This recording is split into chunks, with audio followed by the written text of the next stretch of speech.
মোবাইলের ফাইল ম্যানেজারের ইন্টারনাল স্টোরেজের মধ্যে তেমন কোনো কিছু রাখা নেই, কিন্তু এরপরও আপনার ইন্টারনাল স্টোরেজ ফুল দেখাচ্ছে।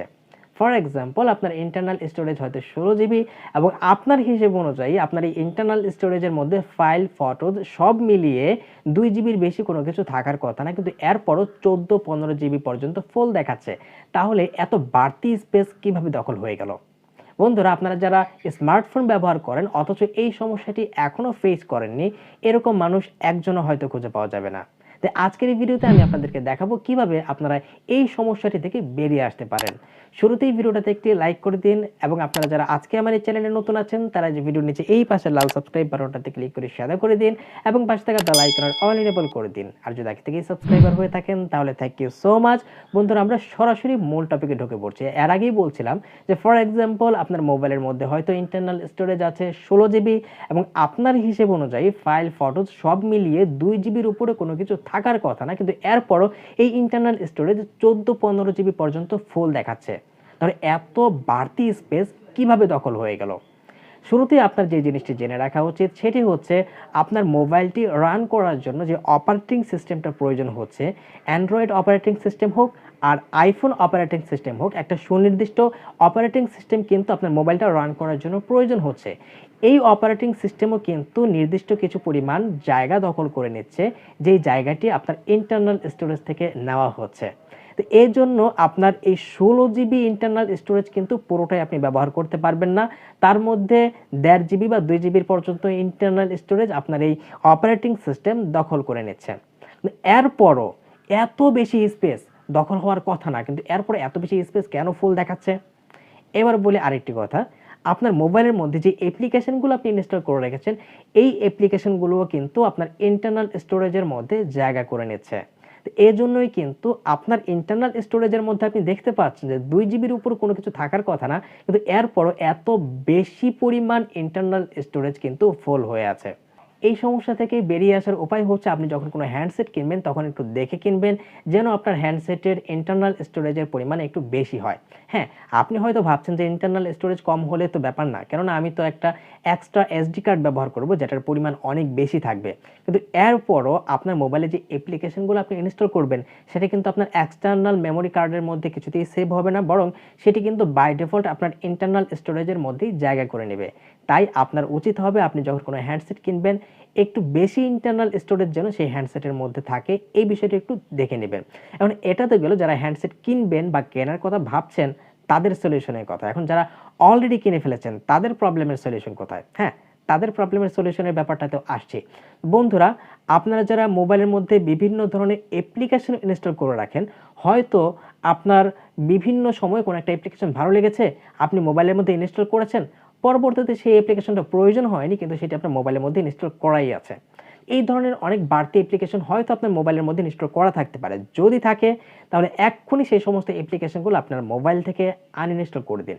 এতে করে কিন্তু আপনার ইন্টারনাল স্টোরেজের অনেক বড় একটা জায়গা ফাঁকা হয়ে যাবে। এখন আপনি হয়তো আপনার মোবাইলের মধ্যে তেমন কোনো অপ্রয়োজনীয় অ্যাপ্লিকেশন ইনস্টল করে রাখেননি, হয়তো হাতে কোনো অল্প কয়েকটা অ্যাপ্লিকেশন আপনি আপনার মোবাইলের মধ্যে রেখেছেন, ফেসবুক, ইউটিউবের মতো। এর কারণ যদি আমি আপনাদের সামনে ব্যাখ্যা করি তাহলে বলতে হয় যে এই যে আমরা মোবাইলের মধ্যে বিভিন্ন ধরনের অ্যাপ্লিকেশনগুলো ইনস্টল করি, এই সমস্ত অ্যাপ্লিকেশন আমরা যখন ইনস্টল করি তখন কিন্তু এর সাইজ অনেক কম থাকে, কিন্তু যতই সময় যায় এবং এই অ্যাপ্লিকেশনগুলো আমরা রেগুলার ব্যবহার করতে থাকি তখন এই অ্যাপ্লিকেশনের সাইজগুলোও কিন্তু অনেক বেশি বেড়ে যায়। যেমন ধরুন, আপনি ফেসবুক যেই অ্যাপ্লিকেশনটি চালাচ্ছেন, এই ফেসবুক অ্যাপ্লিকেশনটি ইনস্টল করার পর হয়তো এই অ্যাপ্লিকেশনের সাইজ ছিল 48 MB, কিন্তু আপনি যখন রেগুলার কন্টিনিউয়াসলি ব্যবহার করছেন তখন ধীরে ধীরে আপনি চেক করে দেখবেন এই অ্যাপ্লিকেশনটার সাইজ হয়ে গেছে প্রায় 500-600 MB। আমি একটু চেক করে দেখাচ্ছি আমার হ্যান্ডসেটের মধ্যে। আমি যে ক্রোম ব্রাউজারটা, এই ক্রোম ব্রাউজারের পরিমাণ কত হতে পারে? খুব বেশি না। তারপর আমি দেখছি, এখানে ক্লিক করে ধরুন, তারপর আপনি অ্যাপ ইনফোতে ক্লিক করুন। অ্যাপ ইনফোতে ক্লিক করার পর এখানে কিন্তু অ্যাপসের ডিটেইল দেখাবে। তারপরে যে স্টোরেজে এখানে ক্লিক করুন। ক্লিক করার পর এখানে দেখতে পাচ্ছেন যে অ্যাপ সাইজ হচ্ছে আপনার 48 MB এবং টোটাল জায়গা দখল করেছে 470 MB। মানে কি? অ্যাপ্লিকেশনের পরিমাণ মাত্র 48 এমবি, কিন্তু এখানে তো দেখা যাচ্ছে 470 এমবি দখল করে নিয়েছে। তো বন্ধুরা, আমরা যখন রেগুলার এইভাবে কোনো অ্যাপ্লিকেশন ব্যবহার করি তখন কিন্তু ধীরে ধীরে ওই অ্যাপ্লিকেশনটার সাইজ অনেক বেশি বাড়তে থাকে। তো এখান থেকে মুক্তি পাওয়ার উপায় হচ্ছে আপনি প্রায় সময় এইভাবে অ্যাপ্লিকেশনের মধ্যে ক্লিক করে ধরে অ্যাপ ইনফোতে ক্লিক করে আবার সে আগের মতো করে স্টোরেজে ঢুকবেন। ঢোকার পর নিচে দেখবেন ক্লিয়ার ডাটা নামে একটা অপশন আছে। আগে দেখে নিন, এখানে কিন্তু 470 এমবি আছে, এটা কিন্তু কমে যাবে। আর ক্লিয়ার ডাটাতে ক্লিক করুন, তারপর ক্লিয়ার ক্যাচের মধ্যে আপনি ক্লিক করুন, ওকেতে ক্লিক করে দিন। ক্লিক করে দেওয়ার পর আপনি এখানে দেখুন এই সাইজটি কিন্তু অনেকটাই কমে গেছে, 121 এমবি হয়ে গেছে, যেটা আসলে প্রয়োজন। সরাসরি 48 এমবির মধ্যে আসবে না, 121 এমবি হয়ে গেছে। এখন এই আমার ক্রোম ব্রাউজারটা কিন্তু আমি অনেক কম ব্যবহার করি, যার কারণে কিন্তু এত কম এমবি খেয়েছিল। কিন্তু যারা রেগুলার ফেসবুক ব্যবহার করেন তাদের এইভাবে চেক করতে গেলে দেখা যাবে হয়তো কয়েক জিবি পর্যন্ত এইভাবে অতিরিক্ত জায়গা খেয়ে নিয়েছে। তো সেক্ষেত্রে আপনি যদি এইভাবে একটু সময় নিয়ে মাঝে মধ্যে এইভাবে ডাটাগুলো ক্লিয়ার করেন তাহলে কিন্তু আপনার ইন্টারনাল স্টোরেজের অনেক বড় একটা অংশ ফাঁকা হয়ে যাবে। তো এইভাবে যে কোনো সময়ে একটু বাড়তি সময় বের করে এইভাবে আপনারা ডাটাগুলো ক্লিয়ার করবেন। বন্ধুরা, এই ছিল আরেকটা অন্যতম পদ্ধতি যে কিভাবে আপনারা আপনাদের ইন্টারনাল স্টোরেজটাকে ফাঁকা রাখতে পারেন। এবার আরেকটা পদ্ধতি দেখাচ্ছি, তবে এটি সম্ভবত সব কয়টা হ্যান্ডসেটে কাজ করবে না। তারপর আমি দেখাচ্ছি। এইখানে আপনার মোবাইলটা যদি রেডমি হয়ে থাকে তাহলে তো নিশ্চিতভাবে আছে, কিন্তু রেডমি ছাড়াও আরও অন্যান্য ফোনের মধ্যেও কিন্তু এই জিনিসগুলো আছে। আপনি শুরুতেই গ্যালারিতে ঢুকবেন, গ্যালারিতে ঢোকার পর এই যে ডান পাশে 3 লাইন আছে এখানে ক্লিক করবেন। এখানে ক্লিক করার পর সেটিংসে ক্লিক করার পর আপনি চলে যাবেন ট্রাস্টবিনে দেখতে পাচ্ছেন এখানে বেশ কিছু ফাইল আছে। এগুলো কিন্তু আপনি যেগুলো আপনার মোবাইল থেকে ডিলিট করে ফেলেছেন, ডিলিট করে ফেলার পর কিন্তু এগুলো আসলে সরাসরি ডিলিট হয়ে যায় না, এগুলো ট্রাস্টবিনে চলে যায়। আপনি চাইলে 30 দিনের মধ্যে এগুলো ফেরত আনতে পারবেন। আপনার যদি একেবারেই ফেরত আনার প্রয়োজন নাই থাকে তাহলে আপনি এইখান থেকেও ক্লিয়ার করতে পারেন। এখান থেকে আপনি ক্লিয়ার অলে ক্লিক করুন, দেখুন দেখাচ্ছে এখানে 10 জিবি জায়গা দখল করেছে। আপনি ক্লিয়ার অলে ক্লিক করে দিন। ক্লিয়ার অলে ক্লিক করে দেওয়ার পর কিন্তু এই স্পেসটুকু ফাঁকা হয়ে যাবে। আমার ইন্টারনাল স্টোরেজের 10 জিবি কিন্তু এই মুহূর্তে ফাঁকা হয়ে গেছে। শেষ হয়নি, আরও আছে। আপনি এইবার চলে যান আপনার এসডি কার্ডে, ফাইল ম্যানেজারে যাওয়ার পর আপনি ইন্টারনাল স্টোরেজে ঢুকবেন।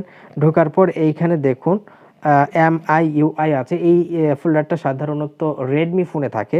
আপনি এখানে ঢুকুন, ঢোকার পরে গ্যালারিতে ক্লিক করে ধরে রাখুন। আপনি একটু ডিটেলসটা চেক করে দেখুন। এখানে পরিমাণ হচ্ছে 450 এমবি, মানে 500 এমবি প্রায়। আমি যদি আবার একটু ক্লিক করি, দেখুন চেক করি, হ্যাঁ 485 এমবি। দেখুন ভেতরে কিন্তু কিছুই নেই। আপনি এই ফোল্ডারটাই ডিলিট করে দিন, আপনি গ্যালারি ফোল্ডারটাই ডিলিট করে দিন, যেহেতু এর মধ্যে কোনো কিছুই নেই। ব্যাস, আরও জায়গা খালি হয়ে গেল। তো এইভাবেই কিন্তু একটু সময় করে কিছুদিন পরই আপনার মোবাইলটাকে এইভাবে ক্লিয়ার ডাটা করতে করতে কিন্তু আপনার ইন্টারনাল স্টোরেজটাকে ফ্রি করে নিতে পারেন। এখনও শেষ হয়নি। এবার আপনি চলে যাবেন সেটিংসে যাওয়ার পর আপনি চলে যাবেন অ্যাবাউট ফোনে যাওয়ার পর আপনি ক্লিক করবেন স্টোরেজ অপশনটা সব কয়টা হ্যান্ডসেটের মধ্যেই আছে। আপনি একটু খুঁজে দেখবেন, অপশনটা বিভিন্নভাবে থাকতে পারে কিন্তু কনফার্ম এটা প্রত্যেকটা হ্যান্ডসেটের মধ্যে আছে। তারপরে এইখানে নিচে দেখুন ক্লিনার নামে একটা অপশন আছে। কিছু হ্যান্ডসেটের মধ্যে হয়তো ক্লিয়ার ক্যাচ বা ক্যাচ ডাটা ক্লিয়ার, মানে এই ধরনের কিছু অপশন থাকতে পারে। তো এখানে ক্লিনার লেখা আছে, আপনি ক্লিনারের মধ্যে ক্লিক করুন। ক্লিক করার পর এখানে দেখুন ক্যালকুলেট হচ্ছে যে কী পরিমাণ বাড়তি ক্যাচ ফাইল আপনার মোবাইলের মধ্যে জড়ো হয়ে গেছে। এইখানে দেখুন 52 এমবির মতো দেখাচ্ছে, এটা আরও বেশি হতে পারে, কয়েক জিবি পর্যন্ত হয়ে যায়। আপনি এখানে ক্লিন আপে ক্লিক করুন, দেখুন এটি কিন্তু ক্লিক হয়ে গেছে। এখন কিন্তু আপনার হ্যান্ডসেটটা মোটামুটি অনেকটাই ফ্রি হয়ে গেছে। এইভাবেই কিন্তু আপনি আপনার হ্যান্ডসেটের ইন্টারনাল স্টোরেজটাকে কয়েকদিন পর একটু সময় নিয়ে ফ্রি করে নিতে পারেন, ক্লিয়ার করে নিতে পারেন। তো বন্ধুরা, এই ছিল আমার আজকের ভিডিওটা যদি একটুও ভালো লেগে থাকে তাহলে অবশ্যই ভিডিওটিতে একটি লাইক করুন। আর যদি অন্যান্য যে কোনো টেক রিলেটেড প্রশ্ন জিজ্ঞেস করে সাথে সাথে উত্তর পেতে চান তাহলে অবশ্যই ডেসক্রিপশনে দেওয়া লিঙ্কে থেকে আমাদের ফেসবুক গ্রুপে গিয়ে আপনি আপনার প্রশ্নটা পোস্ট করুন, আমি কিন্তু কমেন্টে আপনার উত্তর দিয়ে দেবো। আর আপনি যদি টেলিগ্রাম ব্যবহার করে থাকেন তাহলে অবশ্যই ডেসক্রিপশনে দেওয়া লিঙ্কে থেকে আপনি আমাদের সাথে টেলিগ্রামে কানেক্টেড হয়ে যান, কেননা আমাদের চ্যানেলের কার্যক্রম আমরা পুরোদমে টেলিগ্রামের মাধ্যমেও বর্তমানে চালিয়ে যাচ্ছি। তো পরবর্তী ভিডিও দেখার আমন্ত্রণ জানিয়ে আজকে এখানে শেষ করছি। ধন্যবাদ।